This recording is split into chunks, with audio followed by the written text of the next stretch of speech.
Somebody said if you don't like playing with LeBron, you wouldn't like playing with Kobe. Bro, you guys gotta stop these narratives, man. It's not that I didn't like playing with Bron, you guys, and you know I don't want to go into detail about it. Some of y'all comments just be so asinine. Bro, you know, like when I was in Cleveland and I was a young player, I had no idea Bron was gonna come back. Kyrie Irving just cracked open the silence, and the whole basketball internet is spiraling. When he dropped, "When I'm done playing, you guys will hear the real story. Trust me, he wasn't throwing shade. He was promising a reveal that could flip the whole LeBron narrative on its head. This is the same guy who hit the shot that kept LeBron's legacy alive, and now he's hinting he might rewrite the whole story behind it. And don't get it twisted, this wasn't a slip-up. Kyrie said it live on stream, looking straight into the camera like he was ready to shake the entire NBA timeline. He basically told the world that everything fans think they know about playing with LeBron is scripted, filtered, and controlled, and that the real story is buried behind private conversations and off-camera politics.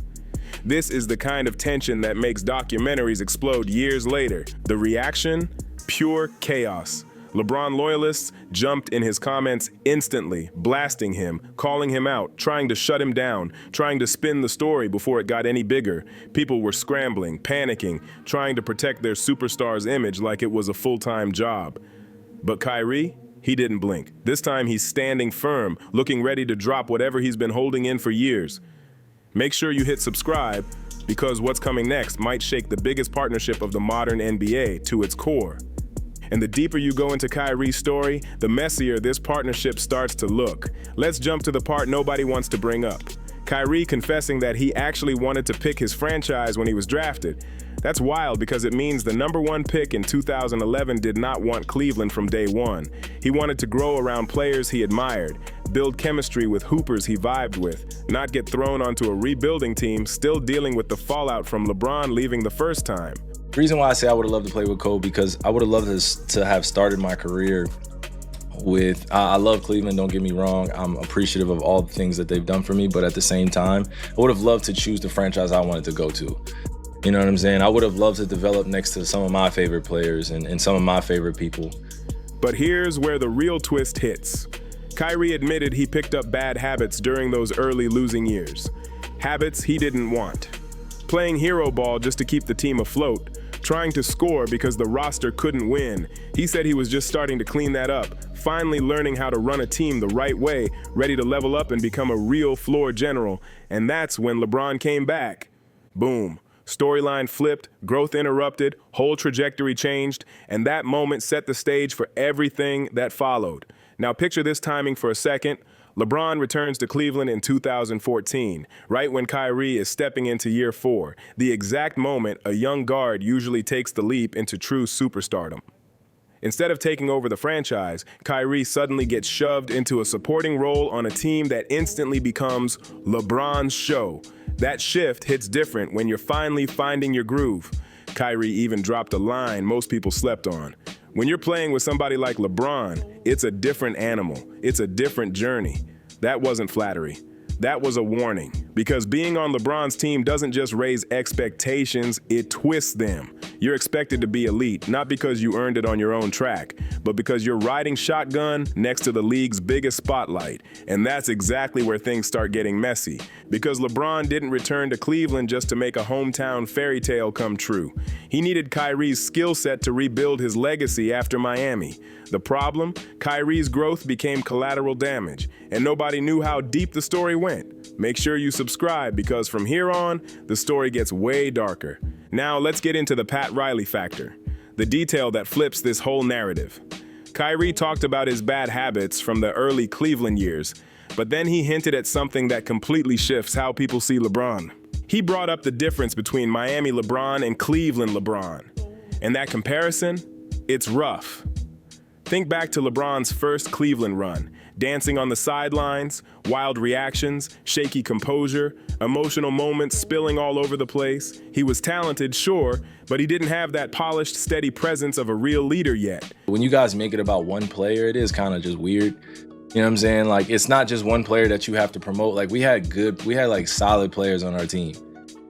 when you're playing with somebody like Bron or somebody that you guys like to compare him to, it's a different animal. It's a different journey. You know what I'm saying? Like, you're automatically expected to be at the top of the charts, the top of the league. You know, every time you play with Bron, it's going to be a lot of media attention. It's going to be a lot of back and forth of narratives. It's going to be about a lot of spun narratives. It's going to be a lot of politics. It's going to be a lot of shit that a lot of people don't see in front of the camera. And for me, I was just a young person trying to figure it out. You know what I mean? It's not that I dislike playing with Bron at any time. Then he hit Miami, and everything changed. Pat Riley's structure rewired him. Discipline, accountability, consistency, all of it. LeBron learned how to prepare, how to focus, how to manage pressure without losing it. That was the most controlled version of him we ever saw. The version built under a system that demanded professionalism every single night. No more chaos, no more emotional meltdowns, just locked-in performance. Back in Miami, LeBron's leadership felt solid and earned.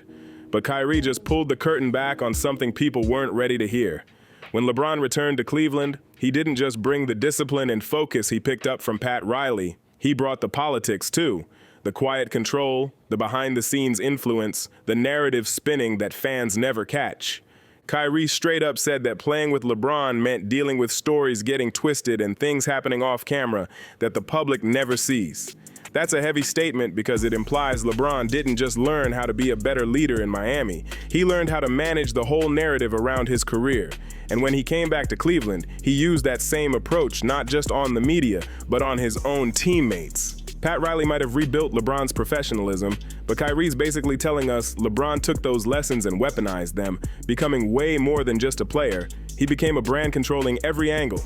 And what happened next shows exactly how cold that system could be. Let's bring up the moment the world somehow forgot. June 19th, 2016, Game 7 of the Finals. Kyrie, 24 years old, steps back for that legendary three with 53 seconds left. Hits one of the biggest shots in the history of basketball, and snaps the Cleveland curse in real time. It's one of the coldest clutch moments the sport has ever seen. Only wanted to see him be an MVP of our league. I only cared about his success, and it just didn't align. Yeah. It just didn't align, and we was able to win a championship. Yeah. That's the craziest thing. We were still able to win a championship, and we could never align. But here's the part Kyrie revealed that had fans heated. He hits that career-defining shot, saves the whole season, shifts the legacy conversation forever. Then he turns on the TV, and all he hears on replay is blocked by James. Over and over. No Irving for three. No hype for the dagger. Just the block on loop like Kyrie's moment was some background detail. That's the kind of erasure that sticks with a player. And then came the part that hit Kyrie like a smack to the face. LeBron going on TV saying, "That one right there made me the greatest player of all time." Like, what?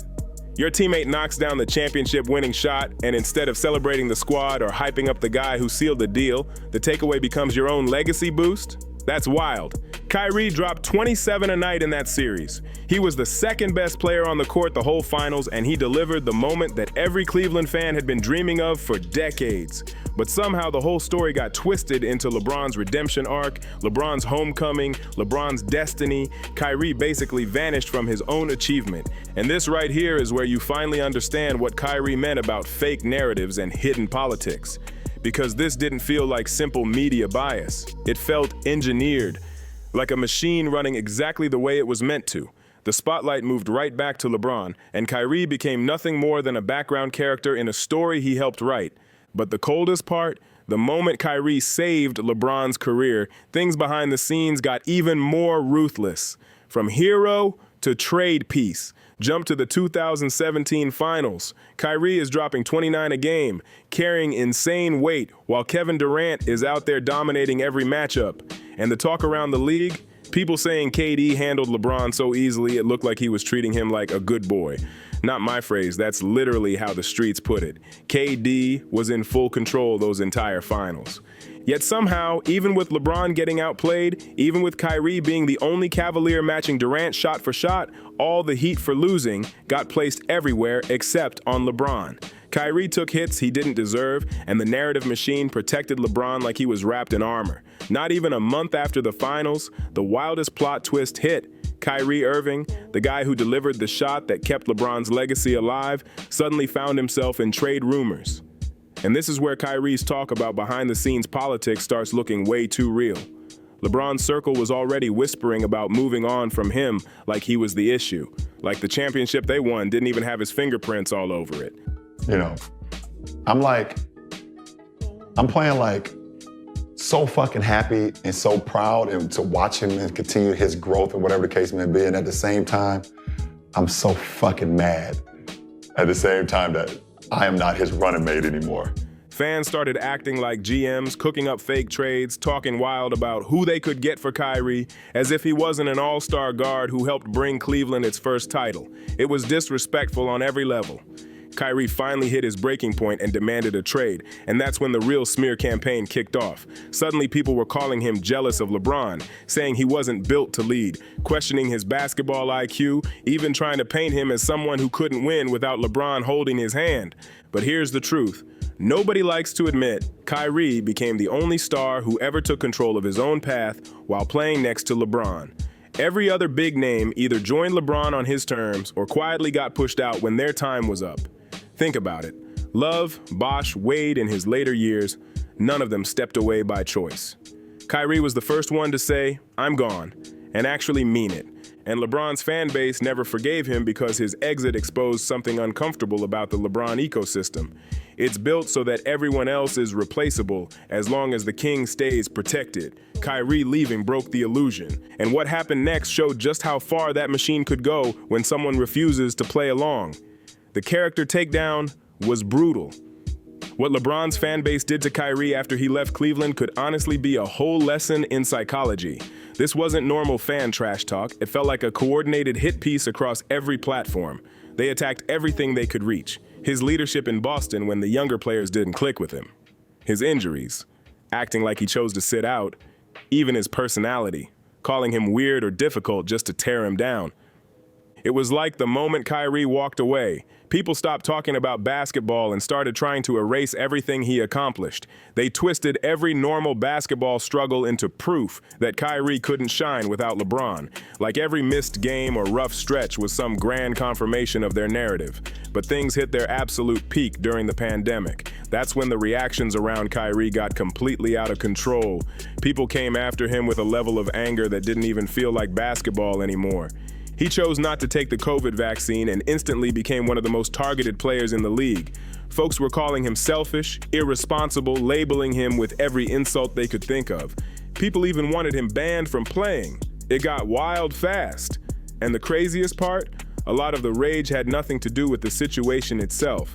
It was people acting like Kyrie's personal decision was a direct attack on their favorite star's legacy. That kind of obsession is unreal. But as time passed, the whole situation got more complicated than the loudest critics made it seem. The public health conversation shifted, the league's approach changed, and suddenly all that extreme outrage looked a lot more exaggerated than people want to admit. And Kyrie's take on the bubble, calling it something players would eventually forget, turned out to be pretty accurate because nobody really brings that era up anymore unless it's trivia. But here's the part that really exposes the system Kyrie was talking about. While every corner of the internet was trying to tear him apart, where was LeBron? Where was the brotherhood people love to romanticize? No defending Kyrie, no public support, nothing. Just total silence while his fan army did all the attacking for him. That's the exact behind-the-scenes politics Kyrie was hinting at. LeBron doesn't need to say anything himself. His fan base runs the whole play for him while he stays out of the mess. But look at Kyrie now. The comeback story is actually the strongest chapter of his career. He's a champion in Dallas, a respected veteran, and playing some of the most efficient basketball he's ever produced next to Luka. And more than anything, you can tell he's found real peace. Not the fake media version, but the real, I know who I am now kind of energy. And here's the craziest indicator of how far he's come. Luka ended up getting traded before Kyrie did. Let that sink in. The same guy critics swore was impossible to build around, too unpredictable, too out there to be a franchise cornerstone, outlasted a generational talent in Dallas because of how steady and reliable he became behind the scenes. Kyrie turned himself into one of the most trusted vets in the locker room, and that says everything about his growth. Even after Luka got moved to the Lakers, Kyrie's confidence didn't shake for a second. But here's the part that has LeBron fans sweating. Kyrie wasn't finished talking on that stream. He dropped a promise with the kind of tone that makes people sit up straight. When I'm done playing, you guys will hear the real story. Trust me. And he said it like a man who's been waiting years to finally unload everything he's been holding back. This isn't some casual rant. This is a player who's lived through the pressure, the spin, and the narratives that got built around him without his voice. Kyrie watched the media reshape the Cleveland era into something that barely included him, watched people attack his character for leaving, and sat through years of fans twisting every moment into a LeBron highlight. Now he's saying he'll talk when he's free from contracts, locker room politics, and league noise. That's a warning, not a tease. Then Kyrie dropped another line that cut deep. No one could ever live in the shoes. No one could ever have anything legitimate to say about what they would have done in my position. That wasn't frustration. That was someone who's seen things the public never hears. Someone who knows details that could flip the whole narrative on its head. And the way he said it, with that edge, that I'm not scared anymore vibe, you can tell he's not planning to stay silent much longer. The real question now isn't if Kyrie will talk, it's whether LeBron's legacy can survive when he finally lays everything out. Because Kyrie's viral comments weren't just venting about his experience next to LeBron, they were the first shot of what looks like a much bigger story coming down the line. For years, the system around LeBron has run smooth, controlling the headlines, shaping the narratives, pushing the blame onto teammates when things go wrong, and letting hardcore fans swarm anyone who challenges the storyline. It's been polished, precise, and powerful. But Kyrie's promise cracks that shield, and once he starts talking, the entire basketball world is going to be listening. But Kyrie didn't need a documentary or a PR team to shake the whole system. He did it just by finally speaking on his experience. The same guy who hit the shot that carried Cleveland to glory is now hinting he might shatter the entire storyline that protected LeBron for years. And judging by everything we've watched, the coordinated hate, the nonstop attempts to tear him down, the way people try to erase his role, it's clear LeBron's circle understands exactly how dangerous Kyrie's truth could be. The clock is officially ticking now. Kyrie said he'll open up once he retires, and that's only a few years away. And when he finally lays it all out, the stuff that never made it to the cameras, the politics, the tension, the real conversations behind closed doors, LeBron's carefully polished legacy might not be ready for what comes out. The truth hits way harder when it comes from the person who lived through the whole thing. If this breakdown opened your eyes to what really went down between two of the most talked about teammates in NBA history, make sure you hit that subscribe button. More deep dives are coming, and trust me, the realest stories in basketball often come from the players who survived the chaos.